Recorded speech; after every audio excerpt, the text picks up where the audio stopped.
A carta aos Gálatas. Existe uma liberdade que o mundo não pode dar e que ninguém pode tirar. Uma liberdade que não depende de circunstâncias, de regras humanas ou de esforço próprio. É a liberdade que nasce da graça.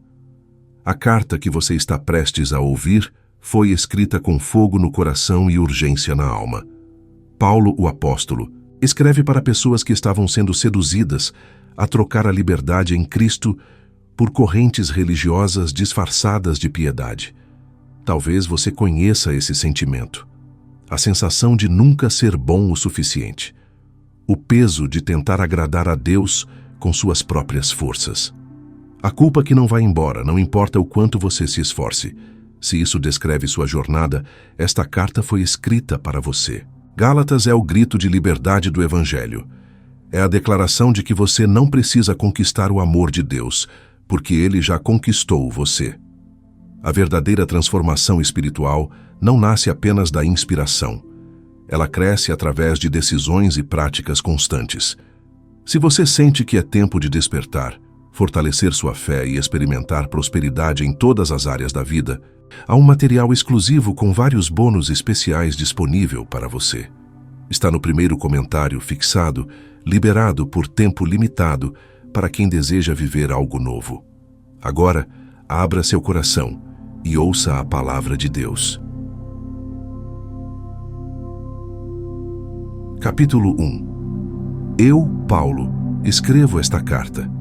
Eu que fui chamado para ser apóstolo, não por pessoas ou por meio de uma pessoa, mas por Jesus Cristo e por Deus, o Pai, que ressuscitou Jesus da morte. Todos os irmãos que estão aqui comigo mandam saudações às igrejas da Galácia. Que a graça e a paz de Deus, o nosso Pai, e do Senhor Jesus Cristo estejam com vocês. Em obediência à vontade do nosso Deus e Pai, Cristo se entregou para ser morto, a fim de tirar os nossos pecados e assim nos livrar deste mundo mau. A Deus seja a glória para todo o sempre. Amém. Estou muito admirado com vocês, pois estão abandonando tão depressa aquele que os chamou por meio da graça de Cristo e estão aceitando outro evangelho. Na verdade, não existe outro evangelho, porém eu falo assim porque há algumas pessoas que estão perturbando vocês querendo mudar o evangelho de Cristo. Mas se alguém, mesmo que sejamos nós ou um anjo do céu, anunciar a vocês um evangelho diferente daquele que temos anunciado, que seja amaldiçoado. Pois já dissemos antes e repetimos, se alguém anunciar um evangelho diferente daquele que vocês aceitaram, que essa pessoa seja amaldiçoada.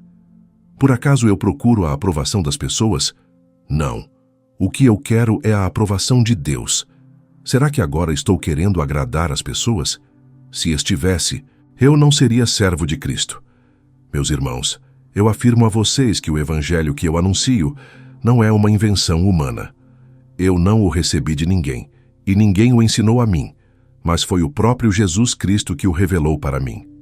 Vocês ouviram falar de como eu costumava agir quando praticava a religião dos judeus. Sabem como eu perseguia sem dó nem piedade a igreja de Deus e fazia tudo para destruí-la. Quando praticava essa religião, eu estava mais adiantado do que a maioria dos meus patrícios da minha idade e seguia com mais zelo do que eles as tradições dos meus antepassados. Porém Deus, na sua graça, me escolheu antes mesmo de eu nascer e me chamou para servi-lo. E, quando ele resolveu revelar para mim o seu Filho, a fim de que eu anunciasse aos não-judeus a boa notícia a respeito dele, eu não fui pedir conselhos a ninguém. E também não fui até Jerusalém para falar com aqueles que eram apóstolos antes de mim. Pelo contrário, fui para a região da Arábia e depois voltei para Damasco.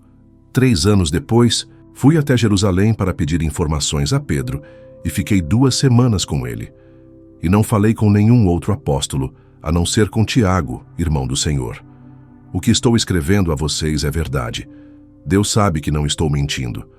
Depois fui para as regiões da Síria e da Cilícia. Durante esse tempo, as pessoas das igrejas da Judéia não me conheciam pessoalmente. Elas somente tinham ouvido o que outros diziam. Aquele que antes nos perseguia está anunciando agora a fé que no passado tentava destruir, e louvavam a Deus por minha causa.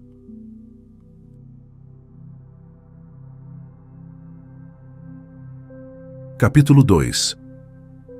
14 anos depois, eu voltei para Jerusalém com Barnabé e levei Tito comigo. Voltei para lá porque Deus me revelou que eu devia fazer isso. Ali, numa reunião particular com os líderes da igreja, eu expliquei a eles a mensagem do Evangelho que anuncio aos não-judeus. Eu não queria que o trabalho que tinha feito e estava fazendo fosse um trabalho perdido. Tito estava comigo, mas ele não foi obrigado a circuncidar-se, embora ele não seja judeu.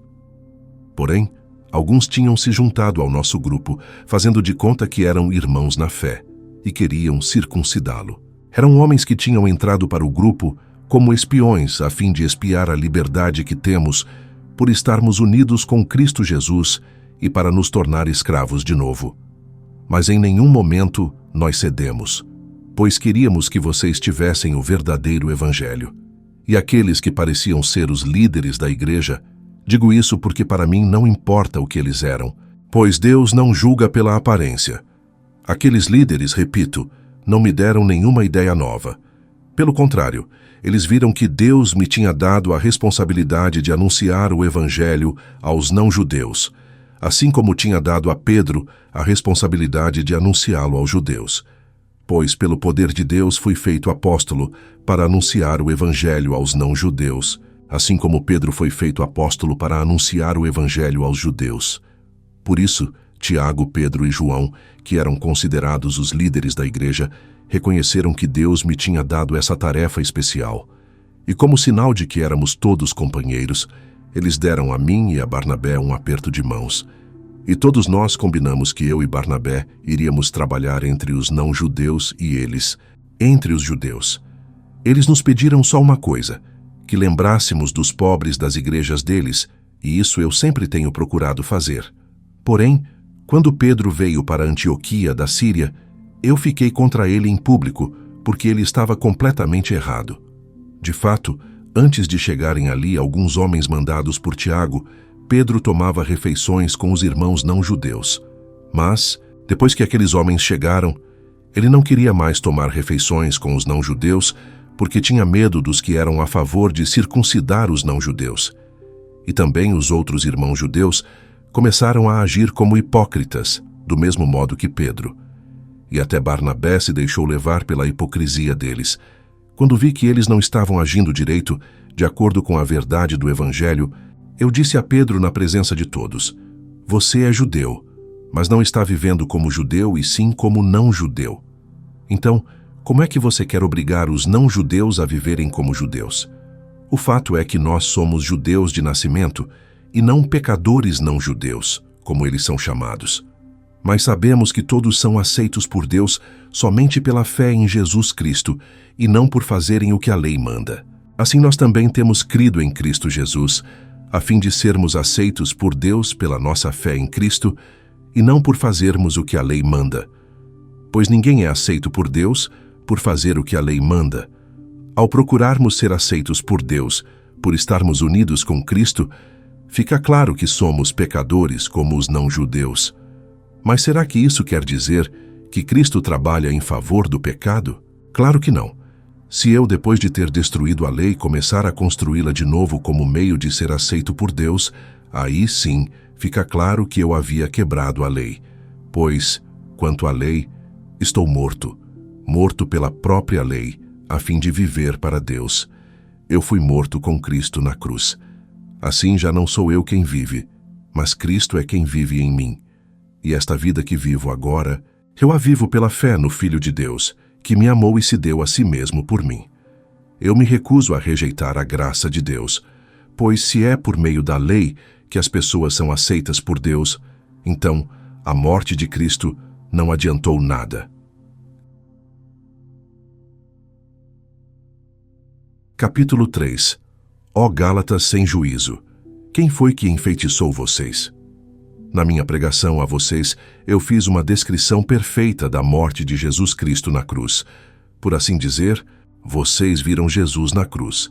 Respondam somente isto: vocês receberam o Espírito de Deus por terem feito o que a lei manda ou por terem ouvido a mensagem do Evangelho e terem crido nela? Como é que vocês podem ter tão pouco juízo?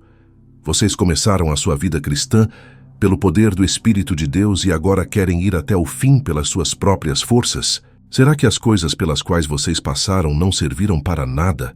Não é possível. Será que quando Deus dá o seu Espírito e faz milagres entre vocês, é porque vocês fazem o que a lei manda? Não será que é porque vocês ouvem a mensagem e creem nela? Lembrem do que as Escrituras Sagradas dizem a respeito de Abraão. Ele creu em Deus, e por isso Deus o aceitou. Portanto, vocês devem saber que os verdadeiros descendentes de Abraão são os que têm fé. Antes que isso acontecesse, as Escrituras viram que Deus ia aceitar os não-judeus por meio da fé. Por isso, antes de chegar o tempo, elas anunciaram a boa notícia a Abraão, dizendo: por meio de você, Deus abençoará todos os povos. Abraão creu e foi abençoado. Portanto, todos os que creem são abençoados como ele foi. Os que confiam na sua obediência à lei estão debaixo da maldição de Deus. Pois as Escrituras Sagradas dizem: quem não obedece sempre a tudo o que está escrito no livro da lei está debaixo da maldição de Deus. É claro que ninguém é aceito por Deus por meio da lei, pois as Escrituras dizem: viverá aquele que por meio da fé é aceito por Deus. Mas a lei não tem nada a ver com a fé. Pelo contrário, como dizem as Escrituras, viverá aquele que fizer o que a lei manda. Porém Cristo, tornando-se maldição por nós, nos livrou da maldição imposta pela lei. Como dizem as Escrituras: maldito todo aquele que for pendurado numa cruz. Cristo fez isso para que a bênção que Deus prometeu a Abraão seja dada por meio de Cristo Jesus aos não-judeus, e para que todos nós recebamos por meio da fé o Espírito que Deus prometeu. Meus irmãos, vou usar um exemplo da vida diária. Quando duas pessoas combinam alguma coisa e assinam um contrato, ninguém pode quebrá-lo ou acrescentar qualquer coisa a ele, pois Deus fez as suas promessas a Abraão e ao seu descendente. Quando as Escrituras dizem que Deus fez as suas promessas a Abraão e à sua descendência, elas não querem dizer que se trata de muitas pessoas, mas de uma só, isto é, Cristo. O que eu quero dizer é o seguinte: Deus fez uma aliança com Abraão e prometeu cumpri-la.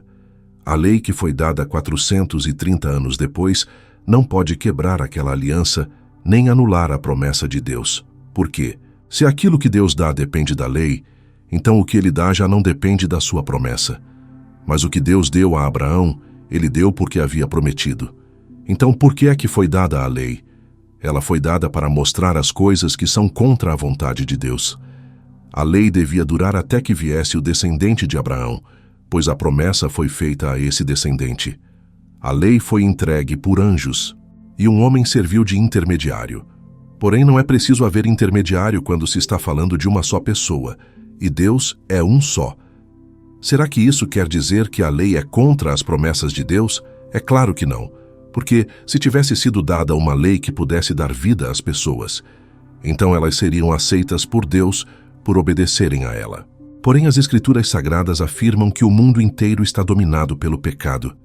E isso para que as pessoas que creem recebam o que Deus promete aos que têm fé em Jesus Cristo. Mas antes que chegasse o tempo da fé, nós éramos prisioneiros da lei, até que fosse revelada a fé que devia vir. Assim, a lei ficou tomando conta de nós até que Cristo viesse para podermos ser aceitos por Deus por meio da fé. Agora que chegou o tempo da fé, não precisamos mais da lei para tomar conta de nós, pois, por meio da fé em Cristo Jesus, todos vocês são filhos de Deus, porque vocês foram batizados para ficarem unidos com Cristo e assim se revestiram com as qualidades do próprio Cristo. Desse modo, não existe diferença entre judeus e não-judeus, entre escravos e pessoas livres, entre homens e mulheres. Todos vocês são um só, por estarem unidos com Cristo Jesus. E já que vocês pertencem a Cristo, então são descendentes de Abraão e receberão aquilo que Deus prometeu. Capítulo 4. Digo mais isto: enquanto é menor de idade, o filho que vai herdar a propriedade do pai é tratado como escravo, mesmo sendo de fato o dono de tudo. Enquanto é menor, há pessoas que tomam conta dele e cuidam dos seus negócios até o tempo marcado pelo Pai. Assim também nós, antes de ficarmos adultos espiritualmente, fomos escravos dos poderes espirituais que dominam o mundo. Mas, quando chegou o tempo certo, Deus enviou o seu próprio Filho, que veio como filho de mãe humana e viveu debaixo da lei para libertar os que estavam debaixo da lei, a fim de que nós pudéssemos nos tornar filhos de Deus. E para mostrar que vocês são seus filhos, Deus enviou o Espírito do seu Filho ao nosso coração, o Espírito que exclama: Pai, meu Pai. Assim vocês não são mais escravos, vocês são filhos. E já que são filhos, Deus lhes dará tudo o que Ele tem para dar aos seus filhos.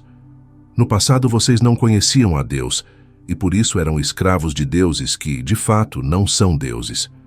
Mas, agora que vocês conhecem a Deus, ou melhor, agora que Deus os conhece, como é que vocês querem voltar para aqueles poderes espirituais fracos e sem valor? Por que querem se tornar escravos deles outra vez? Por que dão tanta importância a certos dias, meses, estações e anos? Estou muito preocupado com vocês. Será que todo o trabalho que tive com vocês não valeu nada? Meus irmãos, peço que sejam como eu. Afinal, eu sou como vocês, e vocês não me ofenderam em nada. Lembram por que foi que lhes anunciei pela primeira vez o Evangelho?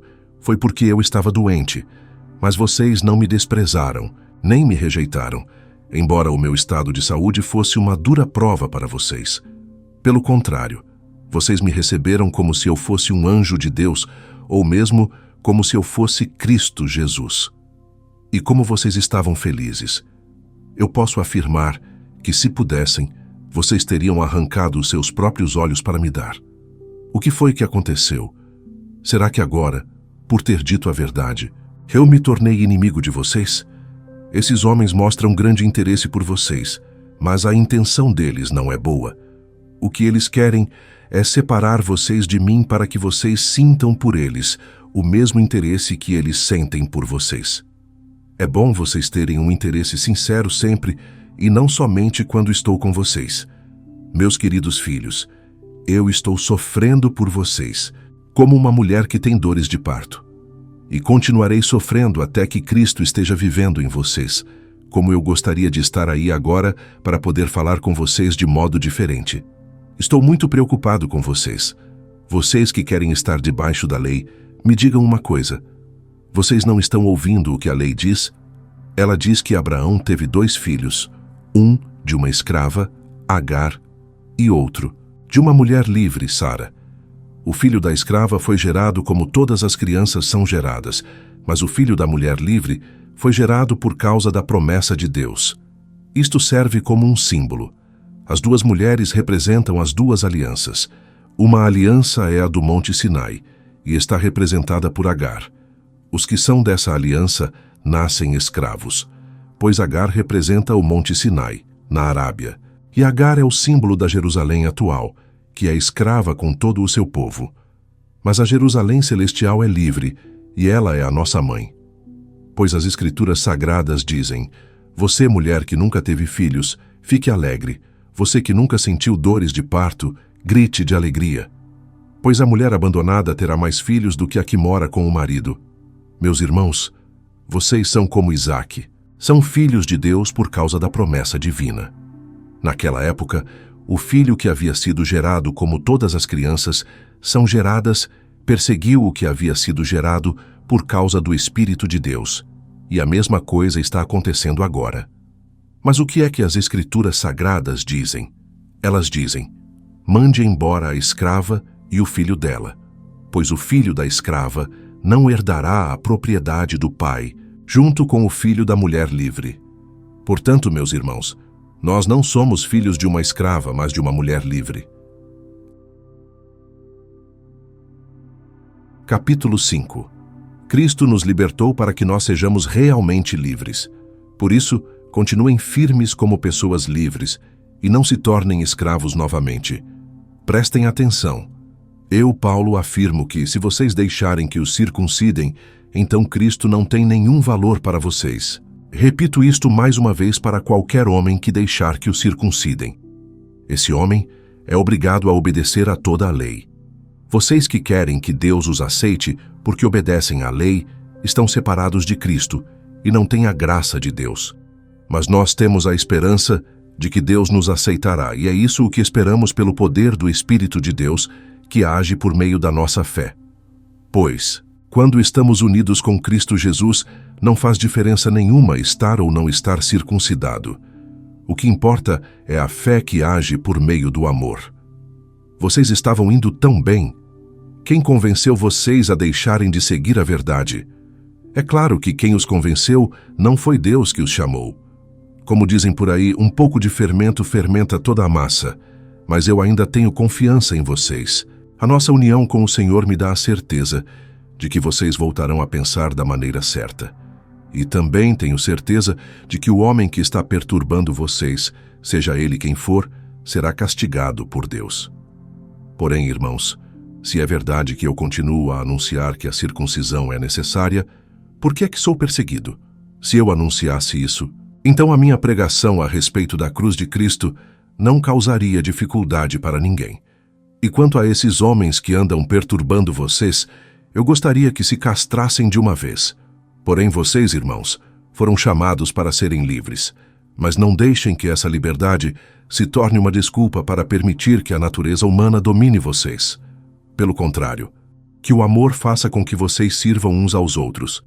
Pois a lei inteira se resume em um mandamento só: ame os outros como você ama a você mesmo. Mas, se vocês agem como animais selvagens, ferindo e prejudicando uns aos outros, então cuidado para não acabarem se matando.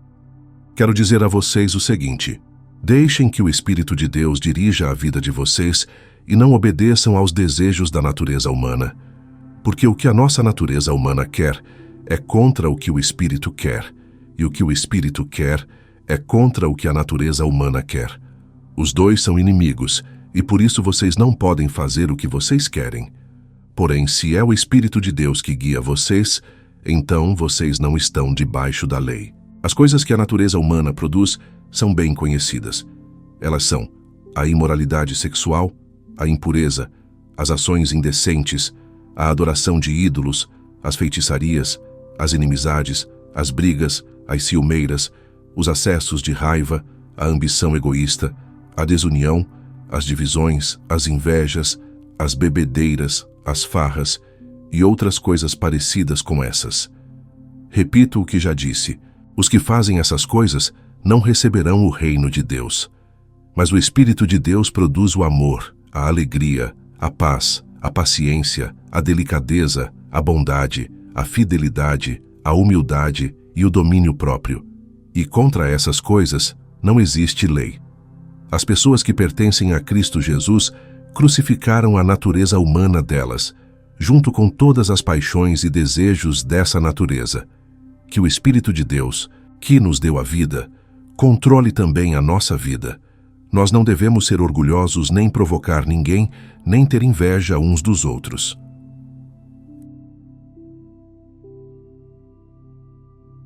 Capítulo 6.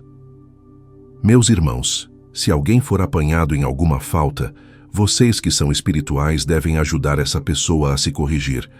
Mas façam isso com humildade e tenham cuidado para que vocês não sejam tentados também. Ajudem uns aos outros e assim vocês estarão obedecendo à lei de Cristo. A pessoa que pensa que é importante, quando de fato não é, está enganando a si mesma. Que cada pessoa examine o seu próprio modo de agir.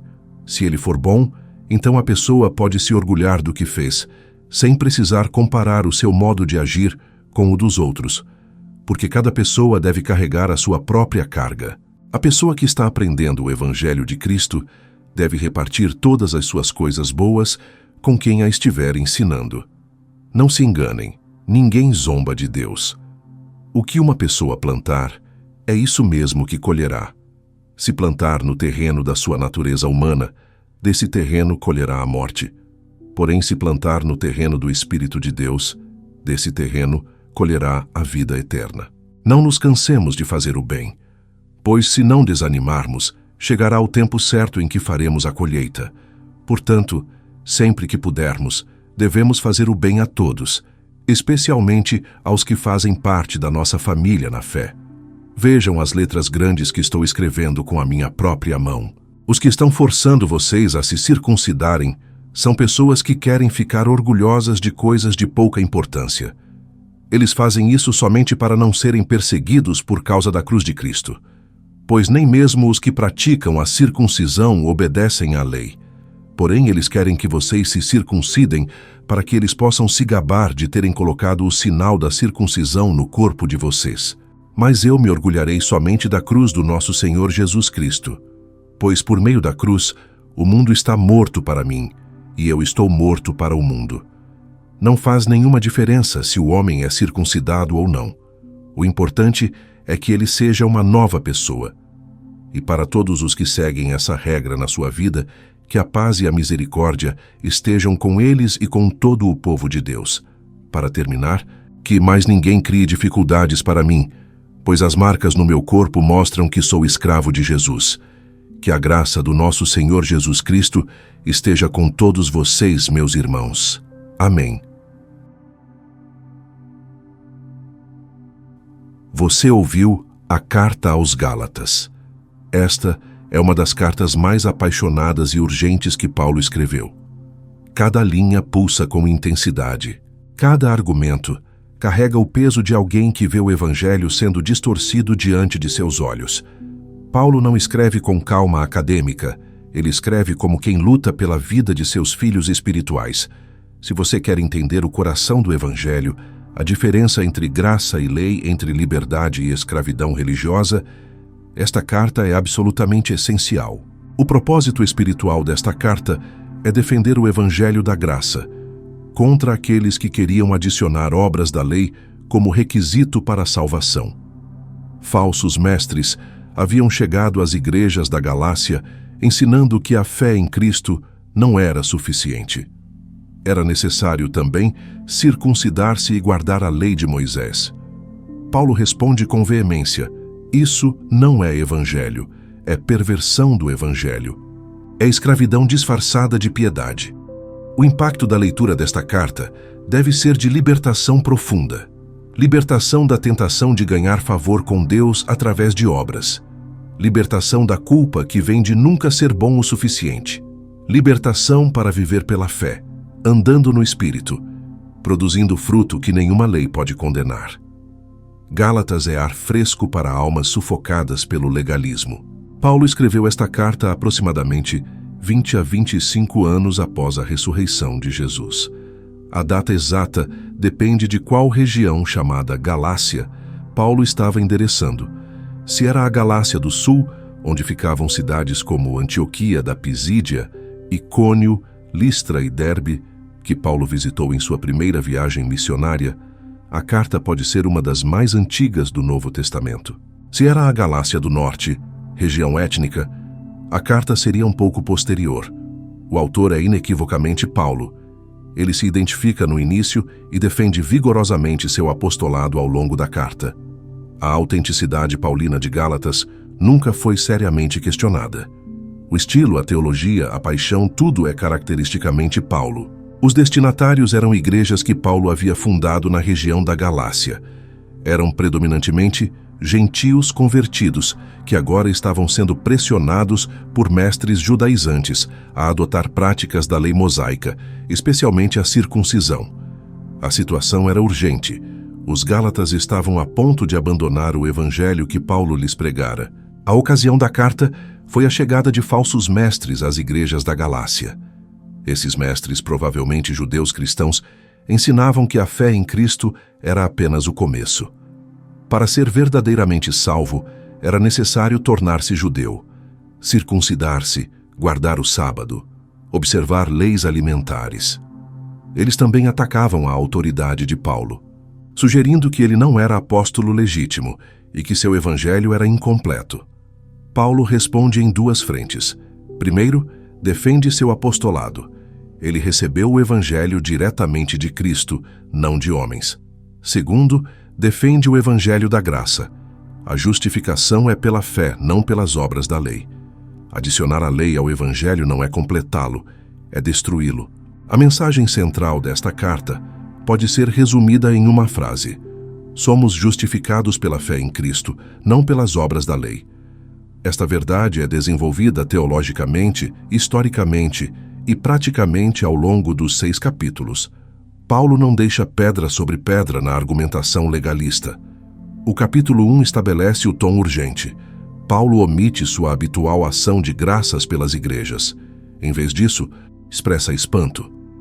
Admiro-me de que estejais passando tão depressa daquele que vos chamou na graça de Cristo para outro evangelho. A deserção estava acontecendo rapidamente e Paulo não podia esperar. Não há outro evangelho, Paulo esclarece. O que os falsos mestres pregavam não era a versão alternativa do evangelho, era a perversão dele. Se alguém vos pregar evangelho que vá além do que vos temos pregado, seja anátema. A maldição é repetida 2 vezes para ênfase. Nem mesmo um anjo do céu teria autoridade para alterar o evangelho. Paulo então defende sua autoridade apostólica. Ele não recebeu o evangelho de homens, nem foi ensinado por homens. Recebeu-o por revelação de Jesus Cristo. Sua história prova isso. Ele era perseguidor violento da igreja, o mais zeloso defensor das tradições judaicas. Sua conversão não foi resultado de persuasão humana, foi intervenção divina. Depois de sua conversão, Paulo não consultou imediatamente os apóstolos em Jerusalém. Foi à Arábia, depois voltou a Damasco. Só após 3 anos subiu a Jerusalém, onde viu apenas Pedro e Tiago, irmão do Senhor. As igrejas da Judéia nem conheciam seu rosto, apenas ouviam que o antigo perseguidor agora pregava a fé que antes destruía. O capítulo 2 continua a narrativa autobiográfica. 14 anos depois, Paulo subiu novamente a Jerusalém com Barnabé, levando também Tito. Em reunião particular com os líderes, expôs o evangelho que pregava entre os gentios. O resultado foi aprovação completa. Nada lhe acrescentaram. Pelo contrário, reconheceram a graça dada a Paulo e estenderam a destra de comunhão. O caso de Tito era teste crucial. Ele era grego, incircunciso. Se os líderes de Jerusalém exigissem sua circuncisão, o evangelho da graça estaria comprometido. Mas Tito não foi constrangido a circuncidar-se. Falsos irmãos infiltrados queriam isso, para espionar a liberdade em Cristo e reduzir os crentes à escravidão. Paulo não cedeu nem por 1 hora. O incidente com Pedro em Antioquia demonstra a seriedade da questão. Pedro havia comido com gentios, como era correto. Mas quando chegaram alguns da parte de Tiago, ele se afastou temendo-os da circuncisão. Sua hipocrisia arrastou outros, incluindo Barnabé. Paulo o confrontou publicamente, porque seu comportamento contradizia a verdade do Evangelho. A declaração teológica central emerge: sabendo, contudo, que o homem não é justificado por obras da lei, e sim mediante a fé em Cristo Jesus, também nós temos crido em Cristo Jesus para que fôssemos justificados pela fé em Cristo, e não por obras da lei, pois por obras da lei ninguém será justificado. Se você deseja se aprofundar nas verdades da Palavra de Deus, preparamos um material exclusivo para você. Confira no comentário fixado. Paulo continua: estou crucificado com Cristo. Logo, já não sou eu quem vive, mas Cristo vive em mim. Esta é uma das declarações mais profundas do Novo Testamento sobre a vida cristã. A velha identidade morreu com Cristo. A nova vida é Cristo vivendo no crente. A vida que agora Paulo vive na carne, ele vive pela fé no Filho de Deus, que o amou e se entregou por ele. O capítulo 3 desenvolve o argumento teológico. Paulo apela à experiência dos Gálatas. Ó Gálatas insensatos! Quem vos fascinou? Diante de seus olhos, Cristo foi exposto como crucificado. Como podiam agora voltar à lei? Receberam o Espírito pelas obras da lei ou pela pregação da fé? Começaram no Espírito para agora se aperfeiçoarem na carne. Abraão é chamado como testemunha. Ele creu em Deus, e isso lhe foi imputado para a justiça. Os verdadeiros filhos de Abraão não são os que praticam a lei, mas os que vivem pela fé. A Escritura previu que Deus justificaria os gentios pela fé e anunciou de antemão o Evangelho a Abraão. Em ti serão abençoadas todas as nações. A lei. Longe de trazer bênção, traz maldição. Maldito todo aquele que não permanece em todas as coisas escritas no livro da lei para praticá-las. Ninguém consegue cumprir toda a lei. Portanto, todos estão sob maldição. Mas Cristo nos resgatou da maldição da lei, fazendo-se Ele próprio maldição em nosso lugar. A promessa a Abraão veio antes da lei. A lei, dada 430 anos depois, não pode anular a promessa. Se a herança vem pela lei, já não é pela promessa, mas Deus a concedeu a Abraão pela promessa. A lei não contradiz as promessas, ela teve propósito diferente. Qual era o propósito da lei? Foi adicionada por causa das transgressões, até que viesse a descendência a quem se fez a promessa. A lei era nosso tutor para nos conduzir a Cristo, para que fôssemos justificados pela fé. Mas, tendo vindo a fé, já não permanecemos subordinados ao tutor. Todos vós sois filhos de Deus mediante a fé em Cristo Jesus. Todos os que foram batizados em Cristo se revestiram de Cristo. Não há judeu nem grego, escravo nem livre, homem nem mulher. Todos são um em Cristo Jesus. E se sois de Cristo, sois descendência de Abraão e herdeiros segundo a promessa. O capítulo 4 aprofunda o contraste entre escravidão e filiação. Enquanto menores, os herdeiros não diferem de escravos, embora sejam senhores de tudo. Estão sob tutores até o tempo determinado pelo Pai. Assim também nós, quando éramos menores, estávamos sob a tutela dos rudimentos do mundo. Mas, vindo à plenitude do tempo, Deus enviou seu Filho, nascido de mulher, nascido sob a lei, para resgatar os que estavam sob a lei, a fim de que recebêssemos a adoção de filhos. E porque sois filhos, Deus enviou o Espírito de seu Filho aos nossos corações, clamando: Abba, Pai. A intimidade de Abba, Pai, expressa relacionamento de filho, não de escravo. Você não é mais escravo, mas filho, e se filho, também herdeiro por Deus.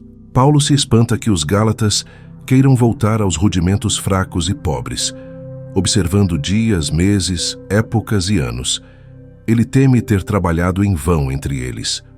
O apelo pessoal de Paulo é comovente. Ele lembra como os Gálatas o receberam, apesar de sua enfermidade física. Eles o teriam recebido como anjo de Deus, como o próprio Cristo Jesus. Teriam arrancado os próprios olhos para dar-lhe, se possível. Como se tornaram agora seus inimigos por dizer a verdade. A alegoria de Sara e Agar ilustra o contraste entre lei e promessa. Abraão teve 2 filhos, um da escrava, nascido segundo a carne, outro da livre, nascido segundo a promessa. Agar representa o Monte Sinai, que gera para a escravidão. Sara representa a Jerusalém celestial, que é livre e a nossa mãe. Os filhos da promessa, como Isaque, são perseguidos pelos filhos da carne, como Ismael. Mas a Escritura diz: lança fora a escrava e seu filho, porque de modo algum o filho da escrava será herdeiro com o filho da livre. Nós não somos filhos da escrava, mas da livre. O capítulo 5 abre com declaração triunfante. Para a liberdade foi que Cristo nos libertou. Permanecei, pois, firmes, e não vos submetais, de novo, a jugo de escravidão. A liberdade não é apenas benefício da salvação, é seu propósito. Cristo morreu para nos libertar. Paulo adverte: se vocês se deixarem circuncidar, Cristo de nada lhes aproveitará. Quem busca justificação pela lei está obrigado a guardar toda a lei. Vocês que procuram justificar-se pela lei, de Cristo vos desligastes, da graça decaístes. A mistura de lei e graça não é aperfeiçoamento, é apostasia. A verdadeira circuncisão que importa é a fé que atua pelo amor. Os Gálatas corriam bem. Quem os impediu de continuar obedecendo à verdade? Essa persuasão não vem daquele que os chama. Um pouco de fermento leveda toda a massa. Paulo confia que eles não pensarão de outro modo, e quem os perturba sofrerá a condenação. Se você deseja crescer espiritualmente e fortalecer sua fé, preparamos um material exclusivo para você. Confira no primeiro comentário fixado. A liberdade cristã não é licença para a carne. Vocês foram chamados à liberdade. Porém, não usem a liberdade como pretexto para a carne. Pelo amor, sirvam uns aos outros. Toda a lei se cumpre em um só preceito: amarás o teu próximo como a ti mesmo. Mas se vocês se mordem e devoram uns aos outros, tenham cuidado para não serem consumidos. O contraste entre carne e espírito é fundamental. Andai no espírito, e jamais satisfareis a concupiscência da carne. A carne milita contra o espírito, e o espírito contra a carne. São opostos entre si. Esta é a batalha diária de todo cristão. As obras da carne são conhecidas: prostituição, impureza, lascívia, idolatria, feitiçarias, inimizades, porfias, ciúmes, iras, discórdias, dissensões, facções, invejas, bebedices, glutonarias e coisas semelhantes. Paulo adverte: os que praticam tais coisas não herdarão o reino de Deus. O fruto do Espírito contrasta gloriosamente: amor, alegria, paz, longanimidade, benignidade, bondade, fidelidade, mansidão, domínio próprio. Contra estas coisas não há lei. Os que são de Cristo Jesus crucificaram a carne, com as suas paixões e concupiscências. Se vivemos no Espírito, andemos também no Espírito. O capítulo 6 traz instruções práticas para a comunidade. Se alguém for surpreendido em alguma falta, vós que sois espirituais, corrigi-o com espírito de brandura, considerando-vos a vós mesmos, para que não sejais também tentados. A restauração é tarefa dos espirituais, feita com humildade. Levai as cargas uns dos outros, e assim cumprireis a lei de Cristo. A lei de Cristo é o amor que serve. Cada um examine a própria obra, cada um leve o próprio fardo. Quem está sendo instruído na palavra, faça participante de todas as coisas boas aquele que o instrui. Não vos enganeis. De Deus não se zomba, pois aquilo que o homem semear, isso também ceifará. Quem semeia para a carne, da carne colherá corrupção. Quem semeia para o Espírito, do Espírito colherá vida eterna. E não nos cansemos de fazer o bem, porque a seu tempo ceifaremos, se não desfalecermos. Paulo encerra com conclusão de próprio punho em letras grandes. Ele resume o argumento: os que querem circuncidá-los o fazem para evitar perseguição e gloriar-se na carne dos Gálatas. Nem mesmo os circuncidados guardam a lei, querem apenas ter de que se gloriar. A declaração final é monumental: longe esteja de mim gloriar-me, senão na cruz de nosso Senhor Jesus Cristo, pela qual o mundo está crucificado para mim, e eu para o mundo. Nem a circuncisão é coisa alguma, nem a incircuncisão, mas o ser nova criatura. Paz e misericórdia sobre os que andarem conforme esta regra e sobre o Israel de Deus. Quanto ao mais, ninguém me moleste, porque eu trago no corpo as marcas de Jesus. A graça de nosso Senhor Jesus Cristo seja com o vosso espírito, irmãos. Amém. Como Jesus é revelado nesta carta? De maneiras centrais e transformadoras. Jesus é o Filho de Deus que se entregou por nossos pecados para nos livrar do presente século mau. Sua morte não foi acidente ou tragédia, foi sacrifício redentor planejado pelo Pai. Jesus é aquele em quem somos justificados. A justificação não é por obras da lei, mas pela fé em Cristo Jesus. Ele é o objeto da fé salvadora. Confiar nele é o único caminho para ser declarado justo diante de Deus. Jesus é aquele com quem fomos crucificados. Estou crucificado com Cristo. Já não sou eu quem vive, mas Cristo vive em mim. A união com Cristo na morte significa morte para o velho eu. A união com Cristo na ressurreição significa nova vida pelo Espírito. Jesus é o descendente prometido a Abraão. A promessa foi feita a Abraão e ao seu descendente, singular, não plural. Esse descendente é Cristo. Nele todas as promessas de Deus encontram seu cumprimento. Estar em Cristo é ser herdeiro das promessas. Jesus é o Filho enviado na plenitude do tempo, nascido de mulher, nascido sob a lei, para resgatar os que estavam sob a lei. Ele cumpriu a lei perfeitamente e sofreu sua maldição em nosso lugar. Seu nascimento, vida, morte e ressurreição são o centro da história. Jesus é aquele cuja cruz é nossa única glória. Longe esteja de mim gloriar-me, senão na cruz de nosso Senhor Jesus Cristo. A cruz não é vergonha, mas glória. Nela, O mundo morreu para nós e nós morremos para o mundo. A cruz é o símbolo da nova criação. A carta aos Gálatas revela o plano de Deus que se inicia e se completa em Jesus. Desde Abraão, Deus prometeu abençoar todas as nações. Essa promessa encontra cumprimento em Cristo. A lei foi parêntese pedagógico, tutor temporário até que Cristo viesse. Agora que a fé chegou, não estamos mais sob o tutor. O lugar de Gálatas na história da redenção é central. A carta articula a relação entre Antigo e Novo Testamento, entre lei e evangelho, entre promessa e cumprimento. Sem essa clareza, a igreja poderia ter se tornado mera seita do judaísmo. Com essa clareza, o evangelho permanece puro e poderoso.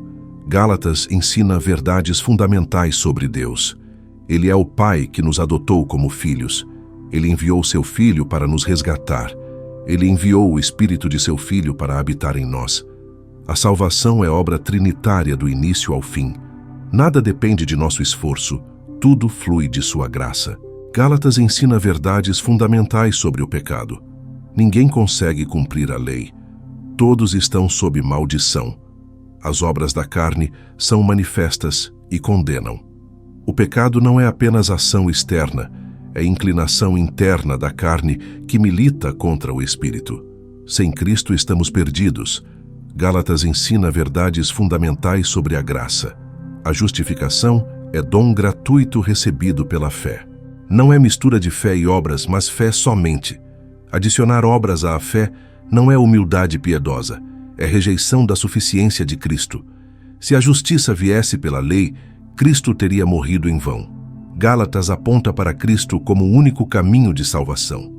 Não há plano B, não há alternativa. Fora de Cristo há apenas condenação. Em Cristo há justificação plena, adoção como filhos, herança eterna. A fé em Cristo não é uma opção entre muitas. É a única porta para a vida. O texto glorifica a soberania de Deus em Cristo. Deus escolheu quando enviar seu Filho, a plenitude do tempo. Deus determinou o propósito, resgatar os que estavam sob a lei. Deus realizou a obra. Cristo morreu, ressuscitou, enviou o Espírito.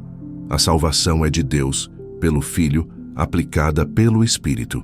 A graça de Deus brilha em cada página. Paulo, o perseguidor, foi transformado em apóstolo.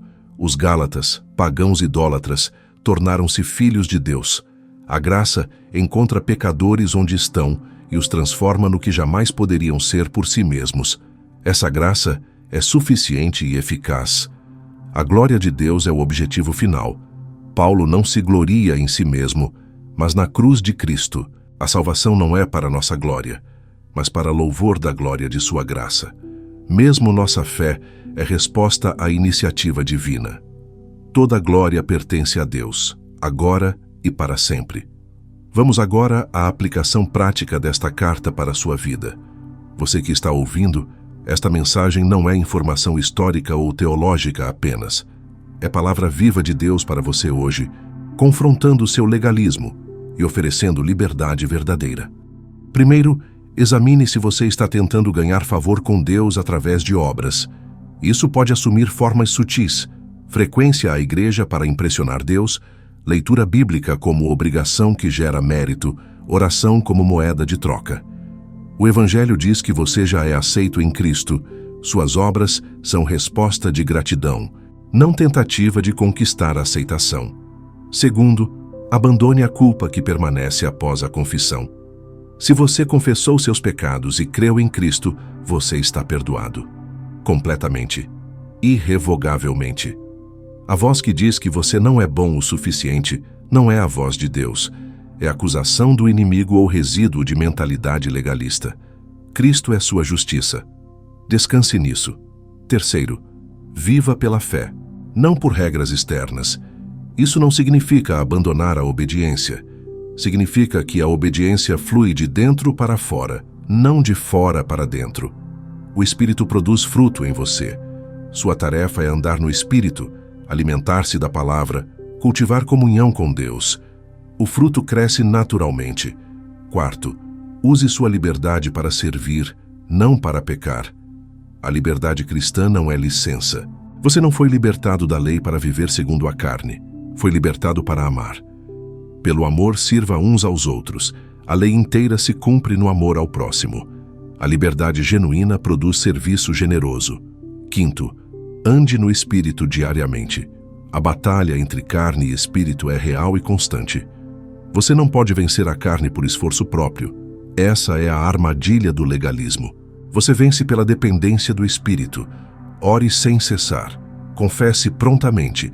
Busque enchimento contínuo. O Espírito produzirá seu fruto em você.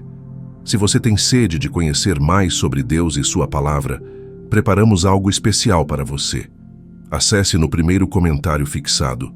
A liberdade que Gálatas proclama é profundamente relevante hoje. Muitas igrejas, talvez sem perceber, caíram em novo legalismo.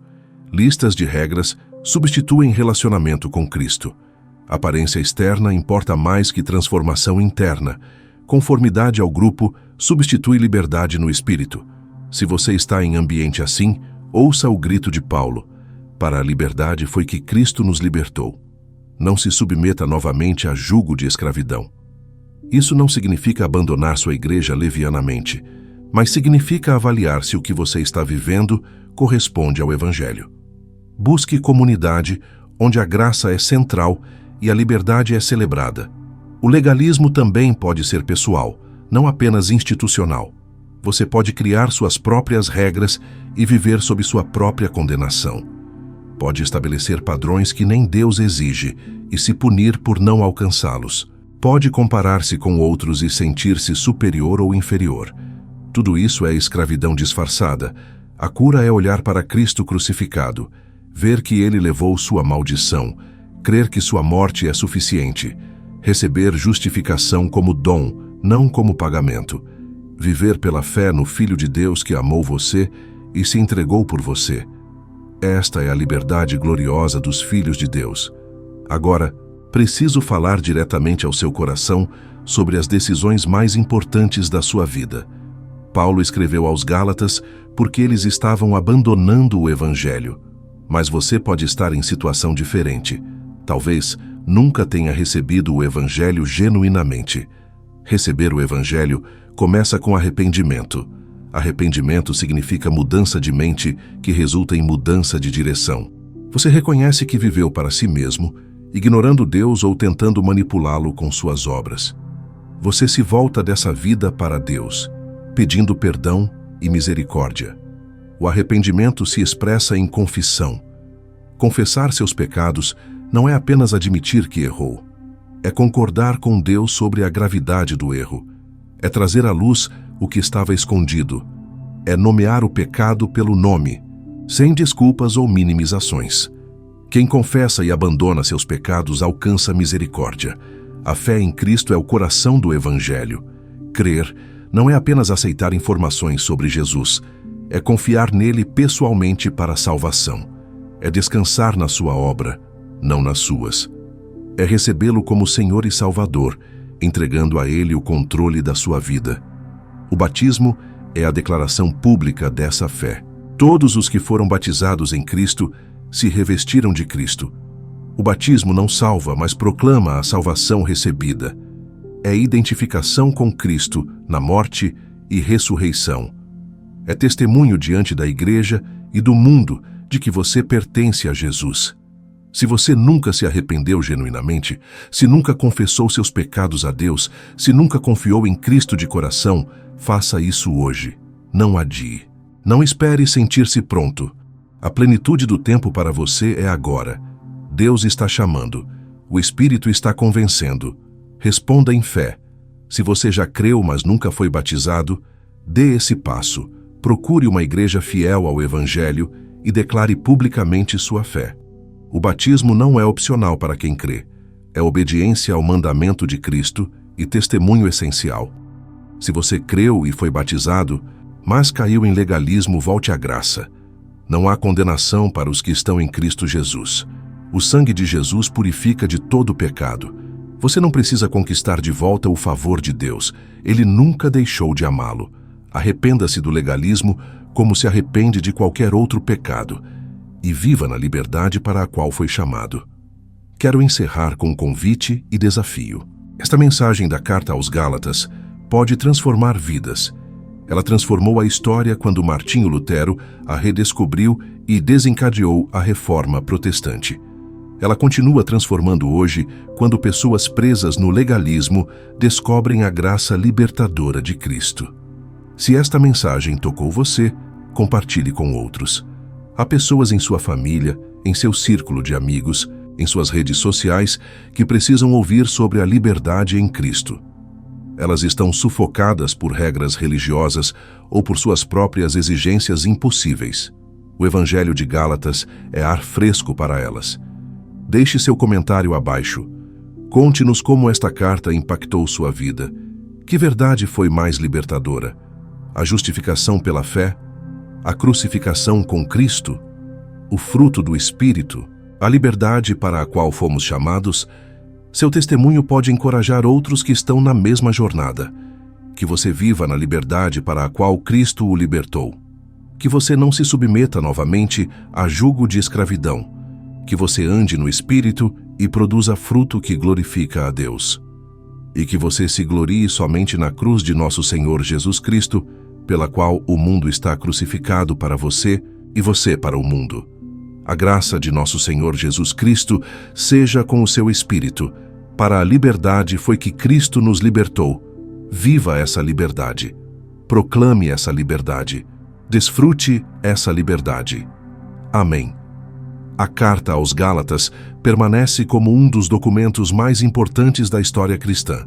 Sem ela, a igreja primitiva poderia ter se tornado seita judaica. Com ela, o Evangelho da Graça foi preservado para todas as gerações. Lutero a chamou de sua Catarina, tão íntima era sua relação com esta carta. Ela foi o combustível da Reforma e continua sendo o antídoto contra todo o legalismo. O contraste entre obras da lei e fruto do Espírito é vital para entender a vida cristã. Obras da lei são produzidas por esforço humano para ganhar favor divino. Fruto do Espírito é produzido pelo Espírito em quem anda nele. A diferença não é apenas de origem, mas de natureza. Obras podem ser externas e hipócritas. Fruto é sempre interno e genuíno. O conceito de nova criatura resume a transformação cristã. Nem circuncisão nem incircuncisão importa, mas o ser nova criatura. A nova criação não é reforma da velha, é substituição. O velho passou, eis que se fez novo. Esta é a realidade de todo o que está em Cristo. As marcas de Jesus que Paulo carregava no corpo eram cicatrizes de perseguição. Ele foi açoitado, apedrejado, deixado como morto. Essas marcas eram sua credencial de autenticidade. Elas provavam que ele não buscava agradar homens, mas a Deus. Quem agrada a homens não sofre por Cristo. A bênção final sobre o Israel de Deus indica que a verdadeira descendência de Abraão são os que vivem pela fé, sejam judeus ou gentios. O Israel de Deus não é nação étnica, mas comunidade de fé. Todos os que andam conforme a regra do Evangelho pertencem a esse Israel. Que esta meditação sobre Gálatas produza frutos duradouros em sua vida. Que a liberdade em Cristo seja sua experiência diária. Que a graça suficiente seja seu descanso constante. Que o Espírito produza seu fruto em você abundantemente. E que a cruz de Cristo seja sua única glória, agora e para sempre. A graça de nosso Senhor Jesus Cristo seja com o seu Espírito, irmão, irmã. Amém e amém. A influência histórica de Gálatas na igreja é impossível de exagerar. Esta carta foi o martelo que quebrou as correntes do legalismo medieval.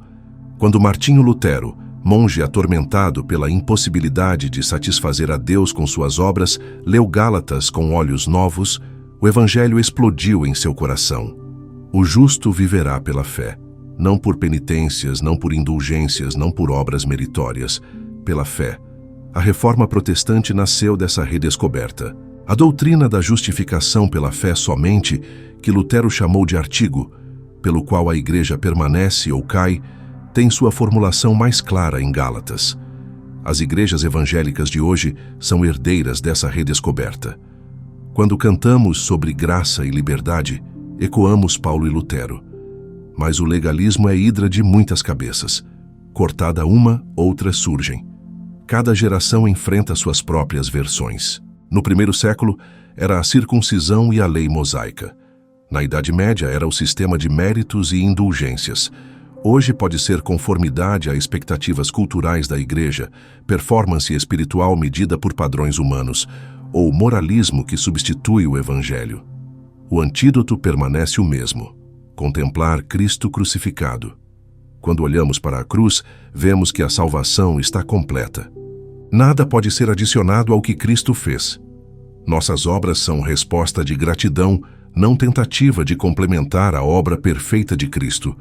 Esta visão da cruz destrói todo orgulho e todo desespero. Destrói o orgulho de quem pensa merecer salvação. Destrói o desespero de quem sabe que não merece. O conceito paulino de estar em Cristo é chave para entender Gálatas. Nós fomos crucificados com Cristo. Nós ressuscitamos com Cristo. Nós vivemos em Cristo. Nós somos herdeiros em Cristo. A salvação não é apenas transação legal externa, é união vital com a pessoa de Jesus. Tudo que é verdade sobre Cristo se torna verdade sobre quem está nele. A adoção como filhos é uma das realidades mais preciosas da salvação. Não somos apenas servos perdoados, somos filhos amados. Temos o Espírito do Filho clamando em nós: Abba, Pai. Esta intimidade era impensável sob a lei. Escravos não chamam o Senhor de Pai, mas filhos sim. E filhos herdeiros, e herdeiros de Deus, co-herdeiros com Cristo. A tensão entre carne e espírito que Paulo descreve é a experiência diária de todo cristão honesto. Não fazemos o bem que queremos, fazemos o mal que não queremos. Esta batalha não é sinal de falta de salvação, é sinal de vida espiritual. Mortos não lutam. Quem está vivo no espírito sente o conflito com a carne. A vitória nessa batalha não vem por esforço próprio, mas por dependência do espírito. Andai no espírito e não satisfareis os desejos da carne. O verbo andar sugere passo a passo, momento a momento. Não é conquista única e definitiva, mas caminhada contínua. Cada dia, cada hora, escolhemos seguir o espírito ou ceder à carne. O fruto do espírito é singular, não plural. Não são 9 frutos, mas um fruto com 9 aspectos. Amor é a raiz de onde brotam alegria, paz, longanimidade, benignidade, bondade, fidelidade, mansidão e domínio próprio. Onde há amor genuíno, as outras qualidades naturalmente aparecem. Onde falta amor, as outras são superficiais ou ausentes. A expressão contra estas coisas não há lei é profundamente libertadora. A lei existe para restringir o mal, não para proibir o bem. Quando o Espírito produz seu fruto em nós, não há lei que nos condene. Não estamos mais sob a lei como sistema de justificação. Nem precisamos temer a lei como instrumento de condenação. Cumprimos a lei naturalmente pelo amor que o Espírito produz. A instrução sobre restaurar o irmão que caiu reflete a comunidade de graça. Vós que sois espirituais, corrigi-o. Não com arrogância de juiz, mas com espírito de brandura. Não como quem nunca caiu, mas considerando que você mesmo poderia ser tentado. A restauração é tarefa dos maduros, feita com humildade e amor. Levar as cargas uns dos outros é a lei de Cristo. Cristo carregou nossos pecados na cruz. Nós carregamos as dificuldades uns dos outros no corpo. Esta é a ética do Evangelho. Não individualismo religioso, mas comunidade de serviço mútuo. A igreja genuína é lugar onde fardos são compartilhados e aliviados. A advertência sobre semear e colher é solene. De Deus não se zomba. As consequências de nossas escolhas são reais. Quem semeia para a carne, colhe corrupção. Quem semeia para o Espírito, colhe vida eterna. Esta não é salvação por obras. É consequência natural de escolhas. A árvore é conhecida por seus frutos. O encorajamento a não cansar de fazer o bem reconhece que o cansaço é real. O bem nem sempre é recompensado imediatamente. O mundo nem sempre reconhece. Os próprios beneficiados nem sempre agradecem. Mas a colheita virá no tempo certo, se não desfalecermos. A perseverança é essencial para ver o fruto. A assinatura de Paulo de próprio punho, em letras grandes, pode indicar problema de visão ou simplesmente ênfase. De qualquer forma, mostra que esta carta era pessoal e urgente. Paulo não delegou a conclusão a um escriba. Ele mesmo pegou a pena para garantir que sua mensagem chegasse com toda a força. A recusa de Paulo em se gloriar exceto na cruz é modelo para toda a igreja. Em mundo que celebra sucessos, conquistas, números e influência, Paulo celebra a cruz. Instrumento de execução vergonhosa se torna símbolo de glória suprema. O mundo foi crucificado para Paulo e Paulo para o mundo. As prioridades mundanas morreram. Novas prioridades nasceram. Ser nova criatura é a realidade central da vida cristã. Não reforma do velho, mas criação do novo. Não melhoria do Adão caído, mas participação no último Adão. As coisas velhas passaram, eis que se fizeram novas. Esta transformação é obra de Deus, não esforço humano. Nascemos de novo pelo Espírito, não por decisão própria. Que estas verdades de Gálatas penetrem profundamente em sua alma. Que a liberdade em Cristo seja sua experiência vivida, não apenas doutrina crida. Que você viva pela fé no Filho de Deus que o amou e se entregou por você. Que o fruto do Espírito seja evidente em sua vida e que você se glorie somente na cruz, pela qual o mundo está crucificado para você. A batalha entre graça e legalismo continua em cada geração. Gálatas é armamento essencial nessa batalha. Leia-a repetidamente. Memorize suas declarações centrais. Deixe-a moldar sua compreensão do Evangelho e transmita-a a outros que ainda estão presos na escravidão religiosa. Para a liberdade foi que Cristo nos libertou. Esta é a declaração que resume tudo.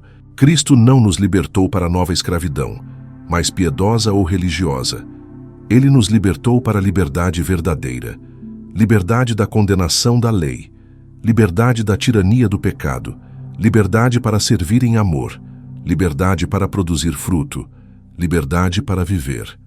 Permanecei firmes nessa liberdade, não vos submetais novamente a jugo de escravidão. Este é o chamado final de Paulo e o chamado que eu deixo com você. Permaneça firme, não volte atrás, não troque liberdade por escravidão, não importa quão piedosa pareça. Cristo pagou preço alto demais para você viver em correntes. A graça de nosso Senhor Jesus Cristo seja com o seu espírito. Esta bênção final é a essência do Evangelho em uma frase. Graça, não mérito. Do Senhor Jesus Cristo, nosso Salvador, com seu Espírito, onde o Espírito de Cristo habita. Esta graça é suficiente para hoje, amanhã e eternamente. Amém. Que assim seja em sua vida, que a graça prevaleça, que a liberdade floresça, que Cristo seja glorificado e que você viva como filho livre do Pai Celestial agora e para sempre. Amém e amém.